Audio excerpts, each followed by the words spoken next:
जी हैं क्यों वो जोड़ो ना कर लो हाँ क्या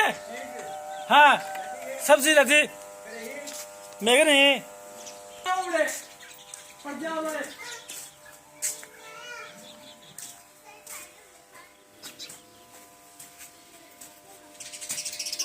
वो जोड़ो ना कर लो